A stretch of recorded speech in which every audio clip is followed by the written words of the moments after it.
Hello, कैसे हो आप लोग? और आज हम वैसे स्टोइसिज़्म के बारे में बात करेंगे। अब मैंने जीवन में बस एक ही फ़िलॉसफ़ी अभी तक पढ़ी है।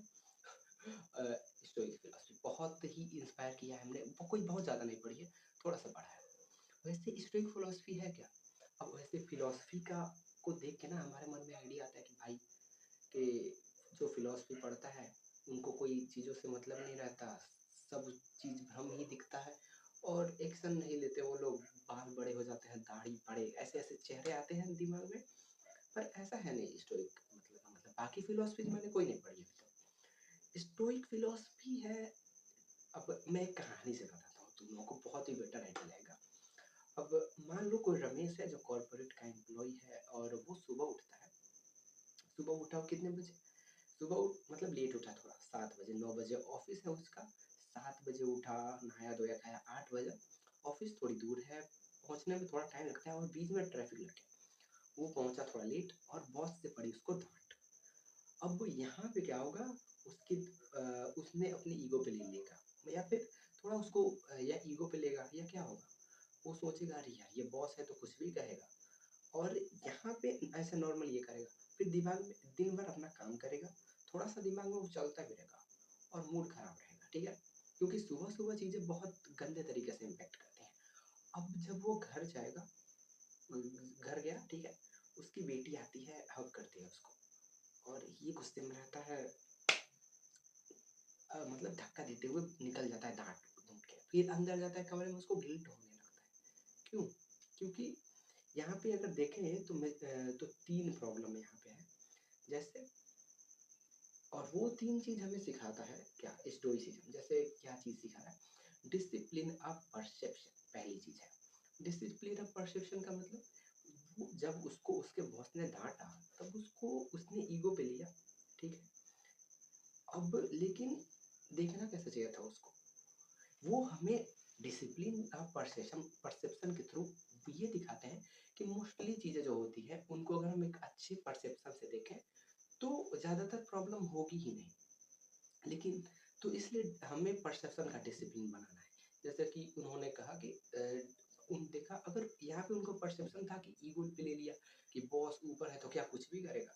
तो यहाँ पे अगर वो ये सोचते कि बंदा कंपनी चला रहा है और आज लेट मेरा हुआ और मुझे कल से इसके लिए इम्प्रूव करना चाहिए। तो पहली प्रॉब्लम यही खत्म हो जाती है। दूसरा, डिसिप्लिन ऑफ एक्शन। अब डिसिप्लिन ऑफ एक्शन क्या होता है? अब अगले दिन से जब शाम को वो जाते तो जल्दी सोते, सुबह जल्दी उठते और टाइम से आते। ये डिसिप्लिन ऑफ एक्शन है। और तीसरा डिसिप्लिन ऑफ विल। जैसे डिसिप्लिन सुबह उठने के लिए बेड से डिसिप्लिन ऑफ विल की ज़रूरत, विल पावर, और ऐसे बहुत सारी जगह है जहाँ डिसिप्लिन ऑफ विल की ज़रूरत पड़ी। ऐसे ठीक है, तो ये 3 पिलर बहुत ही अच्छे तरीके से वो तो ये 3 पिलर बहुत ही अच्छे तरीके से स्टोइसिज़्म सिखाता है। अब थोड़ा-सा स्टोइसिज़्म के बैकग्राउंड में आते हैं। स्टोइसिज़्म यूजुअली दो जो मेन हमें दिखते हैं इसके पीछे, वो 3 लोग हैं। जैसे Epictetus, Seneca, Marcus Aurelius. Marcus Aurelius के बारे में बहुत अच्छा कहा। उसके बाद उसके ऊपर जीनो थे और बहुत सारे लोग थे जिनके लेटर्स और डॉक्यूमेंट्स जो थे, वो हैं नहीं, पर जीनो का भी नाम इसमें आता है और भी 2-3 और लोग हैं, पर मेनली जो डॉक्यूमेंट हमारे पास है, सेनेका, सेनेका, एपिक्टेटस और मार्कस अरेलियस के हैं। अब मार्कस अरेलियस का देखो यार, मेडिटेशन है उनकी मेरे पे, उनकी प्राइवेट डायरी है। ये प्राइवेट है। ऐसा कभी उन्होंने ऐसे बुक ये सोच के नहीं लिखा कि इन फ्यूचर कभी जनरेशन में कोई लिखा होगा, नहीं, बस खुद से बात करते थे। और क्यों, ये भी बता दूँगा। तो खुद से बात करते थे। उनका पहला एक चीज़ जो था ना कि रोज़ सुबह उठ के जर्नलिंग करते थे। जर्नलिंग में क्या, उनका बहुत सारी चीज़ें लिखते थे, पर एक चीज़ का ज़िक्र उन्होंने दूसरे चैप्टर के पहले में किया है कि रोज़ सुबह उठ के वो कहते थे कि आज मैं बहुत सारे अनग्रेटफुल लोगों से मिलूँगा, बहुत सारे गुस्से वाले लोगों से मिलूँगा, बहुत सारे बुरे लोगों से मिलूँगा, बहुत सारे ऐसे लोगों से मिलूँगा जो मुझसे जलन करते हैं और ऐसे ही बहुत सारे अजीबो-गरीब समाज है, सबसे मिलना ही है, क्योंकि वो राजा थे और इन सब से मिलूँगा, पर मैं जो हूँ, उन पर इन सब का जो है, वो नहीं करने दूँगा, मतलब इम्पैक्ट नहीं आने दूँगा, मैं रहूँगा। तो ये चीज़ बहुत अच्छी लगी और यह हमेशा वो उन्होंने उनसे मुझको ये भी सीखने को मिला कि जैसे कि उनको भी ना सुबह उठने में दिक्कत होती है। वैसे उठता तो मैं भी नहीं हूँ, उठ तो उठने में दिक्कत होती थी। तो मुझे लगा कि अच्छा जो डिसिप्लिन वाले बहुत लोग होते हैं ना, वो लोगों को भी दिक्कत होती थी। क्योंकि बायोग्राफी से ये पता चलता है, अच्छा दिक्कत उनकी भी होती थी, सब कोई पुश करता है खुद को, ठीक है? तो अब मार्कस अरेलियस कितने मतलब कितने बड़े लेजेंड थे। एक तरीके से देखो आप कि भारत में लगभग ईसा पूर्व में 300 ईसा पूर्व से पहले घनानंद का शासन चल रहा था। और घनानंद का एम्पायर बहुत बड़ा था। उस समय पृथ्वी पर का सबसे बड़ा राजा था वो, सबसे बड़ी आर्मी थी।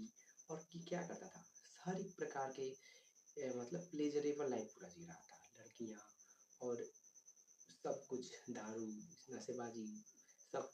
और ये सारे का एक्सेस उसके मतलब 100वीं सदी की बात है, मार्कस अरेलियस के पास था, सब चीज़ों का। मतलब कौन इतने पे वो कर पाएगा। और उस समय वो राजतंत्र था, कोई कुछ नहीं कर सकता था। मतलब पूरा इंसान जो राजा होता था ना, पूरा फ्री होता था, किसी की औकात नहीं थी। आज प्रजातंत्र है तो आज के लीडरशिप में अगर मोदी जी करें तो हटा दिया जाएगा, पता चलेगा पूरी इमेज गिर जाएगी, सरकार गिर जाएगी। पर उसमें ऐसा कुछ नहीं होता था।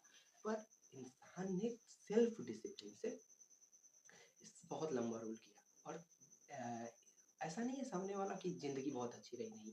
पेरेंट्स को खोया, मल्टीपल बच्चे खोए अपने, अ, कि बहुत ही क्लोज लोगों से जो है, बहुत ही क्लोज लोगों से उन्होंने धोखा खाया, पर खुद को हमेशा एक प्योर साउल बना के रखा। आज लोग याद रखते हैं, आज लोग फॉलो करते हैं।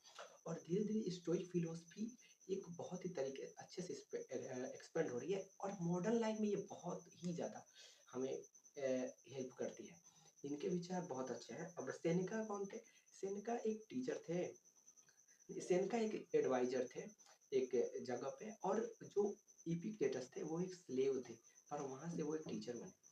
तो लेट सेनेका जो थे उनके लेटर्स मिले हमें, इपिक्टेटस के डॉक्यूमेंट्स मिले। और ये सारी चीज़ें मिल के हमें स्टोइसिज्म बनती। तो बहुत ही, और इस पर सबसे बेटर बुक्स हैं, मैंने अभी तक पढ़ी है 2 book, Daily Stoic by Ryan Holiday. By Ryan Holiday is doing really great.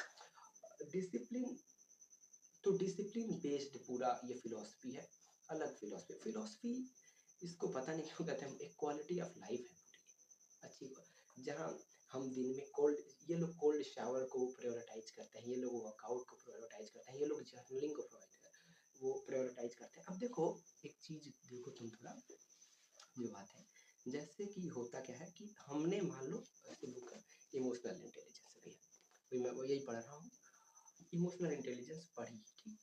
अब क्या होगा, 15 दिन, 20 दिन, 25 दिन, 30 दिन के बाद हम इसको भूल जाएंगे। मतलब मैक्सिमम लाइन्स भूल जाएंगे। कुछ लाइन अच्छी रहेंगी, पर जो जर्नलिंग होता है ना, उससे मतलब अगर हमने इसमें ये होता है, सबसे बेटर तरीका है किसी भी चीज़ को पूरा आत्मीयता लाने में। अब देखो पहले हम नॉलेज पढ़ते हैं, और अगर तुमने कोई बुक पढ़ी होगी तो तुमने देखा होगा कि पहले हम बुक पढ़ते हैं, पढ़ते हैं, फिर एक दफ़ा ज़िंदगी में ऐसा होता है वो सबकॉन्शियसली वो इम्पैक्ट पड़ जाता है। हमारे ब्रेन के न्यूरॉन्स उस तरीके से वायर हो जाते हैं। मतलब पहले हम पढ़ते हैं, और अगर कई बार धीरे-धीरे अगर कोई चीज़ 2 बार 3 बार पढ़ जाती है, हम उसके बाद सोचने उस पे लगते हैं, तो आत्मीयता बन जाती है उस चीज़ से। तो ये चीज़ है ना, जर्नलिंग करने पे ये और भी ज़्यादा सही तरीके से होती है, और भी ज़्यादा सही तरीके से कैसे, और भी ज़्यादा जल्दी होती है। जैसे अ, होगा क्या कि मान लो हमने इमोशनल इंटेलिजेंस पढ़ी, अब क्या होगा, हम तो ह्यूमन है, होती रहेंगी चीज़ें।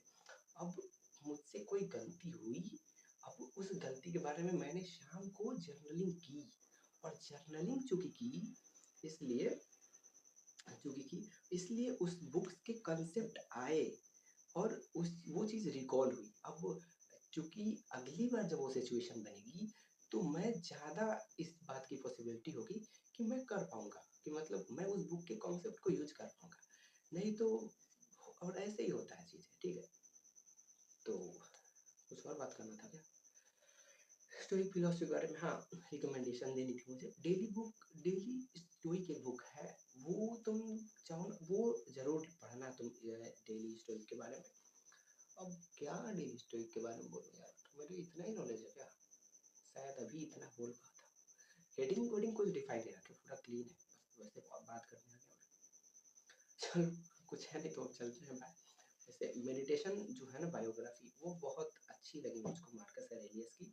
उससे ना पता चलता है कि हाँ, कमियाँ ना, कि कमियाँ सब में हैं, हम में भी हैं, और जिन्होंने पूरे इस पृथ्वी पर रूल किया है उन सब पे कमियां थीं।